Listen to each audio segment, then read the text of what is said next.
تو جلنے کی آج میں ایک چھوٹی سی دوائی بتاتا ہوں، تیار کر لیں۔ نسخہ ہے چھوٹا سا، کوئی پیسہ نہیں لگے گا۔ میرے نسخہ جات ایسے ہی ہوتے ہیں جن کو لوگ اللہ کے فضل سے بہت زیادہ پسند کرتے ہیں، لوگوں کو شفا بھی ہوتی ہے۔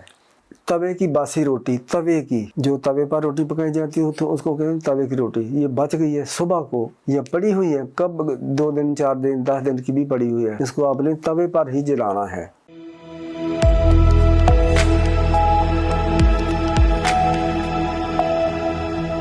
السلام علیکم۔ بعض دفعہ دودھ سے، پانی سے، چائے سے، لکڑی سے، بجلی سے، کوئلوں سے چھوٹے بڑے عورت مرد کوئی نہ کوئی جل جاتا ہے۔ بہت تکلیف دہ یہ چیز ہوتی ہے۔ اللہ کریم ہر کسی کو بچائے۔ لوگ ایک دوسرے کو حسد کی وجہ سے بھی جلا دیتے ہیں، چھوٹی چھوٹی باتوں پر جل بن کر جلا دیتے ہیں، آگ لگا دیتے ہیں۔ تو جلنے کی آج میں ایک چھوٹی سی دوائی بتاتا ہوں، تیار کر لیں۔ نسخہ ہے چھوٹا سا، کوئی پیسہ نہیں لگے گا۔ میرے نسخہ جات ایسے ہی ہوتے ہیں جن کو لوگ اللہ کے فضل سے بہت زیادہ پسند کرتے ہیں، لوگوں کو شفا بھی ہوتی ہے، جلد بن جاتے ہیں۔ ہر گھر میں نہیں تو کم سے کم 90%، 95% گھروں میں روٹی بچ جاتی ہے۔ آج کل ریڈیو والے دیکھو اس قدر بے حرمتی ہے، اس قدر ہم ناقدری کرتے ہیں، پھٹے ہوئے لوگ ہیں، متکبر ہیں، اللہ سے نہیں ڈرتے کہ ہم رزق کو ضائع کر رہے ہیں۔ 100، 120 روپے، 80، 90 روپے کلو مثال طور آٹا ہے تو روٹیاں وہ ریڑھی والا 20 روپے کلو لے کے جاتا ہے آپ سے۔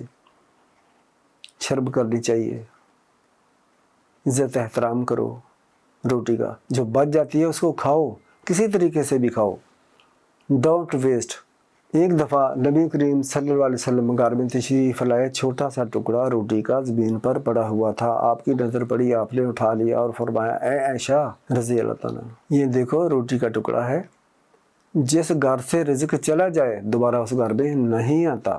تو بھائی دیکھو، سوچو، یہ خاص کر کیا میں بات کروں گا، ریڈیو منوں کے حساب سے، یقین جانے پورے پاکستان میں ٹلوں کے حساب سے روٹی ضائع ہو رہی ہے، اور وہ پھر ہمیں میل والی دیتے ہیں، اور کسی جگہ وہ بھی نہیں بیچتے، وہ بھی ضائع نہیں کرتے، رگڑ کر پیس کر گرائنڈ کر کے ہمارے متھے مارتے ہیں۔ تو بات یہ ہے کہ توے کی باسی روٹی، توے کی جو توے پر روٹی پکائی جاتی ہے تو اس کو کہتے ہیں توے کی روٹی۔ یہ بچ گئی ہے صبح کو، یہ پڑی ہوئی ہے، کب 2 دن 4 دن 10 دن کی بھی پڑی ہوئی ہے، اس کو آپ نے توے پر ہی جلانا ہے۔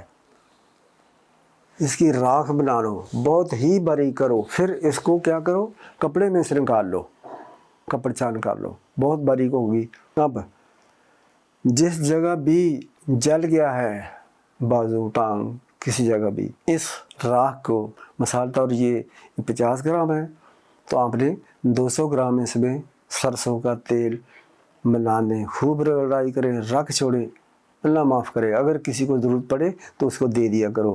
اگر آپ کے گھر میں کچھ ایسا خدا نخواستہ مسئلہ بن جاتا ہے، ٹھیک ہے، کسی چیز کے ساتھ، اس جلی ہوئی جگہ پر لگا دے، چاہے ہڈی ہی کیوں نہ جل گئی ہو، اس پر لگا دو، چند روز کرو، دل میں صبح شام لگا دیا کرو، چند ہی دن میں کیورمنٹ ہوگی، شفا ہوگی، کوئی درد نہیں ہوگا، جلن نہیں ہوگی، بہت ساری ٹیوبوں سے، لوشروں سے جلد اس سے آرام آ جاتا ہے۔ والسلام علیکم ورحمۃ اللہ وبرکاتہ۔